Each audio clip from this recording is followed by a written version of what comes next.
All right, let's get started, shall we? Welcome, everybody.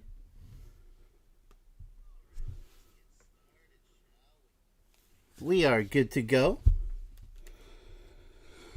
Very special welcome to this special stream. This is episode 3 of How to Succeed, with the emphasis on forgiving someone, maybe even multiple people. But is it really that simple? I don't think so. It all depends. So, let's get straight into it, shall we? So, in most cases, forgiveness is the best form of love. It takes a strong person to say sorry and an even stronger person to forgive. Yeah, in most cases, this is true. But if it's something far more severe, there is no possibility for forgiveness. There are certain acts that are just unforgivable. And that's what we're going to be going over in specific. So for most parts, just arguments in general. Arguments in general are just going to be forgivable. Just stupid things, While we argued over, I don't know, who was right and who was wrong. That's part of that's probably one of the stupidest things in this life is, in Spanish we call it la razón. ¿Quién tiene la razón? Who has the reason, right? Who who's right and who's wrong? These are stupid things, people. And it can escalate. It can escalate to divorces, breakups, all those years just lost. And even post-traumatic stress. Fighting and fighting and fighting and never stop fighting. That's why I say a soulmate relationship is one with no fighting, no arguing. Can you reach that level of success with your partner? A state of no arguing? Because it's possible. I don't argue with my soulmate. If we have any disagreements, we always discuss them. And because it's not worth disagreeing, oh my goodness, let's make a big situation out of it. It's one of our pet peeves. We don't make something bigger than what it is. We tackle it, we solve it, and we move on. It should not be that much of a big deal. So ask yourself, are you stuck in a relationship, or you just have friends and family members that it's just constant arguing over the most ridiculous things? It's toxic behavior, people, because it's not solution based. It's problematic. It's just stirring up the pot of negativity, and nobody needs that in their lives, trust me. So for the most part, this one right here is true, but we have to get into the unforgivable circumstances. You just can't know. And I feel sorry for those who actually forgive people in these instances, such as, number one, as you already know, cheating on your partner is an immediate grounds for divorce and breakup. If you're cheated on, like clearly cheated on, I'm not talking about partial, oh, maybe I can forgive them because they didn't cross the line. Well, what is crossing the line? Kissing somebody else? To me, that's crossing the line. It might be forgivable in the beginning of a relationship, but, through hesitation of commitment. But that's already a huge red flag.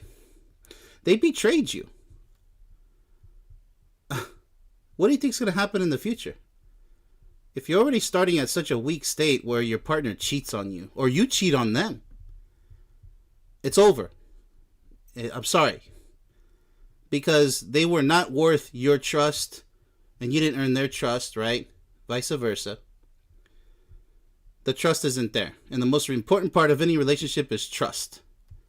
It's not forgivable. Now, sexually abusing someone, or the big R in a relationship, you know what I mean? Forceful intimacy. Any of that is you cannot forgive that. No. Domestic violence.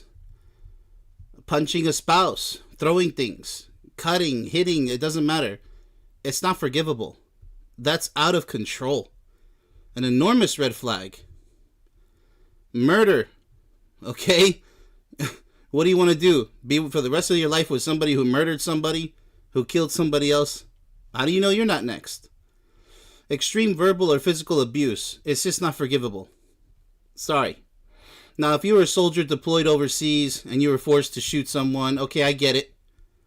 Because that was your job. Otherwise, you would be charged if you didn't return fire, yada yada. I get it. Luckily, I didn't have to kill anybody overseas in Iraq or Afghanistan. I get it. But, that's a very specific case scenario. I always think about everyone, not just the military. So, think about it. There are certain unforgivable acts in this life, and you cannot, no. A family, for example, like my family, who does not want to go over the details to bring the family back together again. The details that hurt me so much. They're not willing to talk about it. They want to sweep it underneath the rug and pretend nothing happened because I'm not worth the conversation. No, sorry. We're never going to be a family again. And that's irresponsible. It's selfish on their part. And it's hypocritical because in all their problems, they always talked about their problems. They never swept anything underneath the carpet. So, you know what? Sometimes life tosses you a curveball and you just have to deal with it. So, we're going to talk about how to deal with that one. With right here. Estrangement. What is estrangement? Well, purposefully neglecting someone for the rest of your life.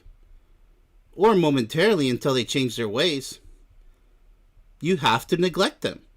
You have to separate yourself from them. Especially in abusive cases. You have to literally live as if they don't exist. Live far away from them if possible. It's a failed relationship or a toxic family. It doesn't matter. You need to save yourself. You need to help yourself because family advocacy and other family therapists, they can only go so far. In some cases, they're just unsolvable, and that's the end of that. I can't stand when I hear people say family's the most important thing. No, it's not. Family is not the most important thing in this world. Your love, your soulmate, is the most important thing in this world. Your children are going to have to grow up and find their own soulmate, by the way. It doesn't mean that they're not important. It just means that they're not first in line. Because if you put your children first, you could be sacrificing your marriage. And then when your children are long gone out of the house, now your marriage is in jeopardy. Because you chose to put your children first. I know there's a lot of people who won't be able to understand this one because they're too ignorant and they're too immature. But you have to really think about it. It doesn't mean that, if two people are drowning in the ocean, one's your spouse and one's your child, who are you going to save? Those are stupidest question scenarios. Don't play that game. That is not what I mean, by the way. Choose who you want to save. Those hypothetical questions are just retarded. What I mean is you have to put your priorities, right? Because here's the cycle of life for those who don't know.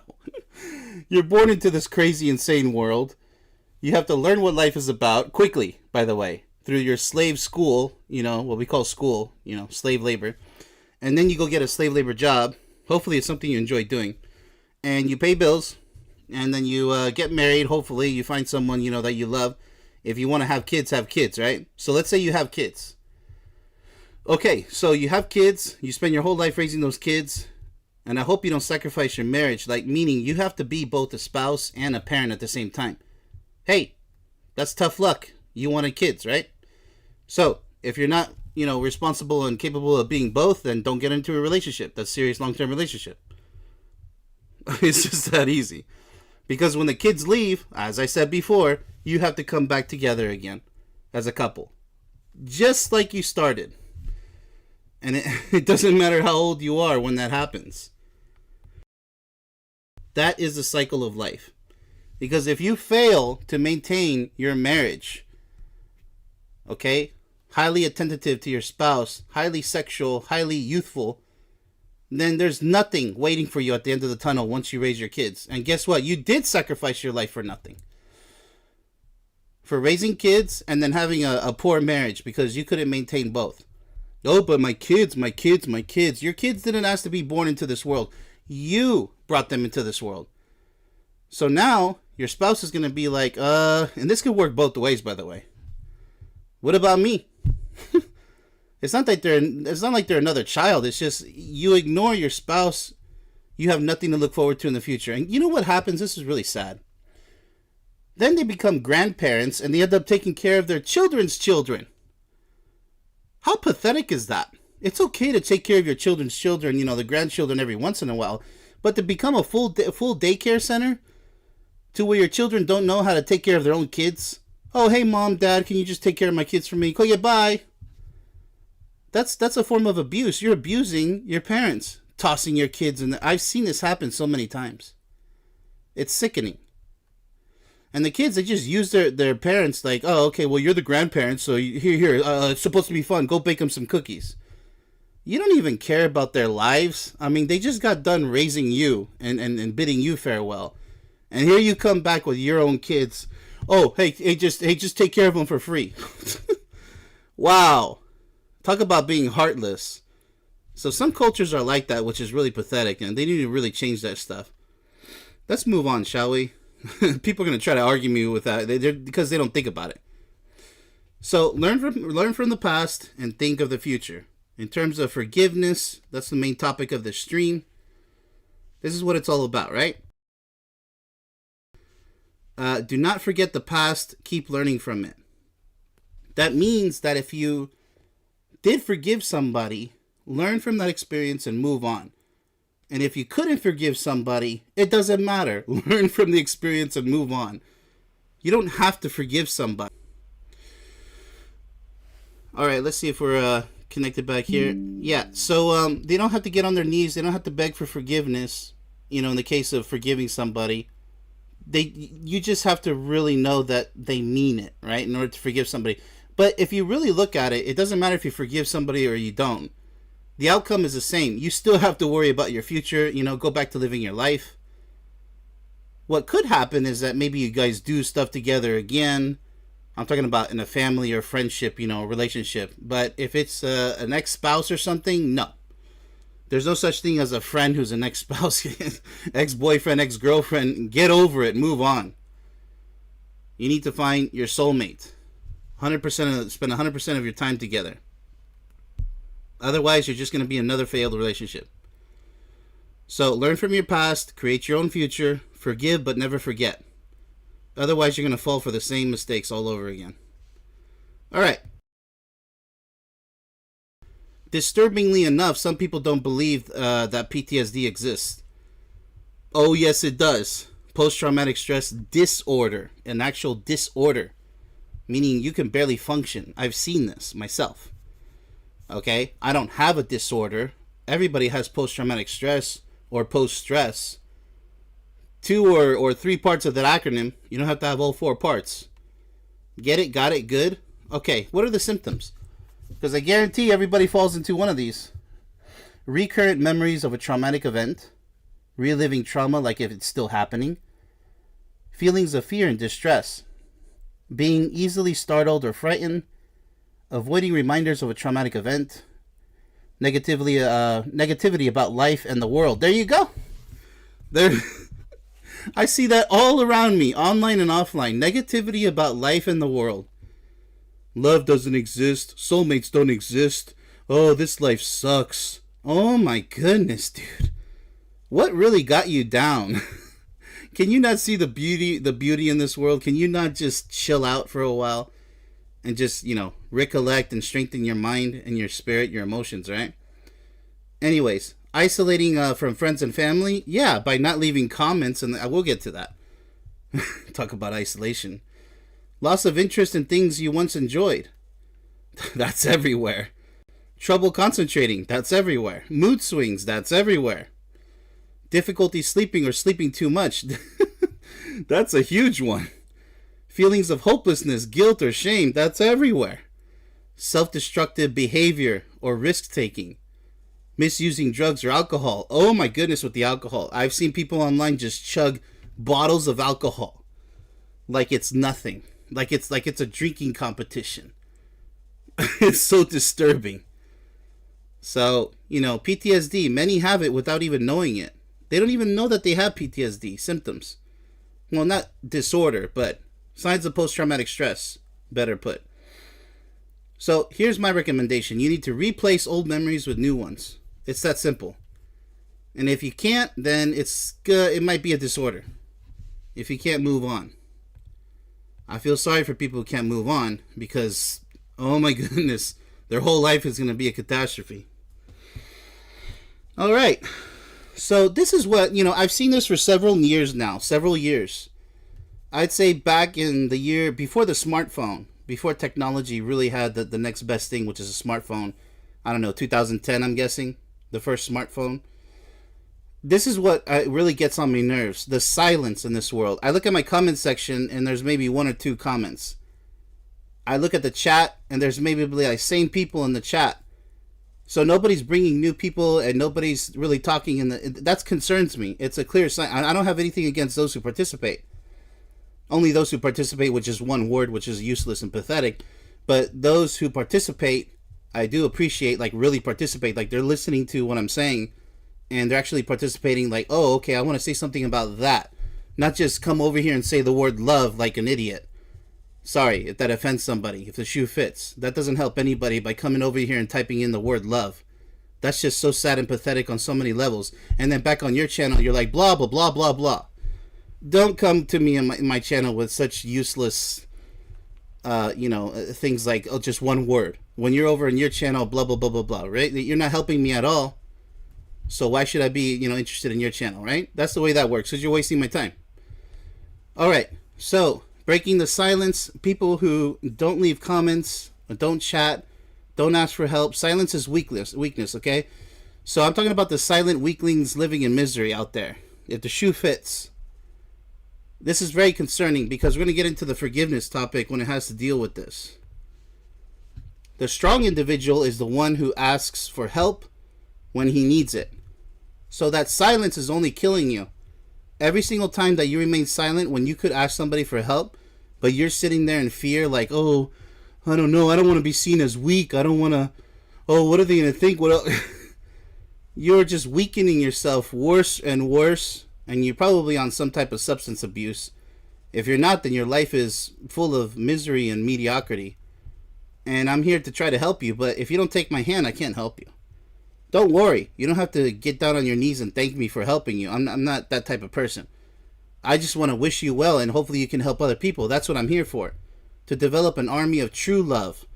Not this pretend love. So you can help other people. That's my goal. So just take it and move on with it. But if you don't speak up, you're doing yourself a disservice. Call it tough love.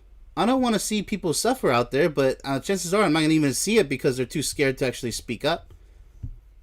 So strong people ask for help. Weak, ignorant people remain silent losers. That's the end of that. All right. All right, courage versus fear. That's what it comes down to. So forgive yourself, if you're able to. Forgive yourself for being irresponsibly weak and full of fear. Start asking for help. Be courageous. This is it. This is the turning point. Either you go out there and drown yourself in that water in this picture, okay, which is pretty much left in fear, or you turn right and come back around and I can help you out. Have the courage to ask me questions. Anybody who doesn't ask me a question, doesn't leave a chat remark that's actually useful, productive, or caring about this conversation in particular. Anybody, who doesn't participate at all, who's just like, well, I don't know. Well, just these mediocre, lazy attitudes. You're not helping me. You're not helping yourself. You're not helping anyone. And it's really sad to see all this fear that is still online, especially. Offline, I talk to so many people. They love talking about love and everything else under the sun. But when I come online, it's this fear, this really strange fear, like they don't want to talk. I'm like, oh my goodness, what's wrong with you people? So it's time to forgive yourself for being irresponsibly weak and full of fear. It's now or never. I don't want to hear it. Hopefully later you'll open up and say something. So they have a term for this called glossophobia, the fear of public speaking. I'm not asking you to be a guest speaker. I'm asking you to participate. That's the first step. Because guess what? The more you participate, the more you're actually going to want to come up here and speak with me. You're actually going to want to read my book and watch my movie. Or you could spend $20 on a pizza and just be the same person who's still scared to speak and, speak their mind and have so much fun and actually get to teach other people with your new knowledge, right? It's your choice. No, nobody's forcing you. I just don't want to see it on my channel. I don't want to see this weakness. I actually blocked someone who came over and said the word love. I'm so sick of seeing it. You come over and you just say love. And then you come over the next stream, love. Love. That doesn't help anybody. And it just annoys me because it's like you're insulting me. You're insulting my intelligence by not being useful at all. You might as well just don't type anything and just stick to your channel. I don't need you. Nobody needs you. And that's the end of that. Alright, so glossophobia, fear of public speaking, silent, useless weaklings, the walking dead, which I call the zombies. I can't emphasize that enough. And they need to forgive themselves for being so weak in this world, because guess what? You're not going to make it. If the shoe fits, you're not going to make it. You're probably going to become suicidal. You're going to hurt somebody. You're going to waste somebody else's life in a relationship, a useless, pathetic relationship. You're going to waste their life. You're going to end up with a failed relationship. You're probably going to hurt other people too, because you're going to probably go out with this person and that person. You're probably going to abuse yourself through substance abuse. It's just, you're going to lose control in your life, and that's the end. That's the way these things go. So you can call me a little bit harsh, but I'm just saying, whenever I see weak people, they either turn to the dark side or they end up hurting themselves. They don't ever better themselves. Very few, such a small percentage who fall into this category and end up actually doing something about it and helping themselves. Because I can't help you. If you're in that quicksand, you're going to sink faster than you expect. Alright, so forgive yourself. Something that, here's another part of forgiveness. Okay, I'm going to have to end the stream with this part. The other part of forgiving yourself this is totally different. If something that wasn't your fault happened in your life, stop blaming yourself. Because you're just reliving, you're rehashing the past. It was out of your hands. Even if it was in your hands and it didn't go right, forgive yourself. Stop thinking about it. Let bad memories fade away. Okay? This is totally different than what I was just talking about. If you don't do this, you're going to be stuck in a vicious cycle. This is the reason why most people do drugs, or they drink alcohol in excess. They live miserable lives and hurt others because they blame themselves for something in the past that wasn't even their fault. Or if it was their fault, they're unable to forgive themselves and move on. Very important. Don't do that. Stop it. Create a new future for yourself starting now. The present is now. The future is now. Got it? That's what I want you to take away from that. Alright, I'm going to take a look at the chat, see if I see any intelligent signs of intelligence. Oh, goodness gracious. Bienvenido, Maria Olivares. Northwoods Press, welcome. Good to see you. Unforgivable, no, big no. My dad almost killed oh my goodness, Maria. Yeah, we all have, yeah, my dad got drunk a few times in domestic violence with my mom, so I kind of feel you on that one. Westside Accountability, welcome. All the greats are in here. Besties. My husband is first for me. My kids are not sorry. Kids, but I love you. Oh, nice, okay. Yeah, because the kids are going to have to fend for themselves in the future. Absolutely. That's my point there. It's not that you don't love your kids. It's just that they have to love you and support you so you can be happy with dad. You see, if they really love you. And if kids I already went over kids abusing their parents. And it's not a pretty sign because they don't care about their happiness after they leave. Those are ungrateful kids, and they're everywhere. These ungrateful kids, and they're going to toss their kids in your house and be like, hey, take care of my kids. Sorry, I already took care of you. If it's an emergency, sure, but I'm not your free daycare. I mean, at least pay your parents to take care of your kids every once in a while. Do something. Because that's just abuse, for crying out loud. Tossing your kids to your... Oh, my goodness. All right, let's see here. Westside, I learned so much from... Hey, thanks, Westside. You see, that's productive right there. Instead of coming over to the channel and saying, Love. I actually blocked that user, so if he changes his ways, you're welcome back. But you gotta let me know through some other channel or some other person, because I'm just not gonna deal with that. Look at Westside Accountability's comments. That's useful right there, right? Because she's learning, and you know what? She knows a lot too. So go to her channel and learn from her. That's the way these things go. You know, nobody is better than everybody, right? We're all useful to each other, and we need connection. You know, otherwise, what's the point? What's the point of me, doing my show? Some people say, oh, he's a bookseller. Are you retarded? I'm not a bookseller. I'm a U.S. Army veteran. I'm a grown adult. I want to help people. And I spent over 800 hours of my life writing that book, and I'm selling the book for a reason of helping others. Just because they didn't write a book, or they didn't go make a movie like I did, or they don't have a channel where they're trying to help others. You see, these are jealous losers. But sadly, they exist out there. That's the type of low-level intelligence that we're dealing with, people. It's just really sad. You have people who come over and insult you for doing something good in this world, thinking that, oh, you're just about sales. Are you kidding me? I don't even care if I get rich one day doing what I'm doing. I'm still going to keep doing it. Understand? You heard? Oh my goodness, man. So, let's see. My childhood. But I like that. Go when I met my husband. Alright, so it looks like you guys are doing great. So, yeah, good start to the week. So, keep your head up. Stay positive. Stay happy. Hope you guys like the teddy bears. And interesting streams to come. I have really a couple of planned that are not so depressing, but they're very interesting. So, look forward to that. And thanks for tuning in. Much, much, much love to my true army of love.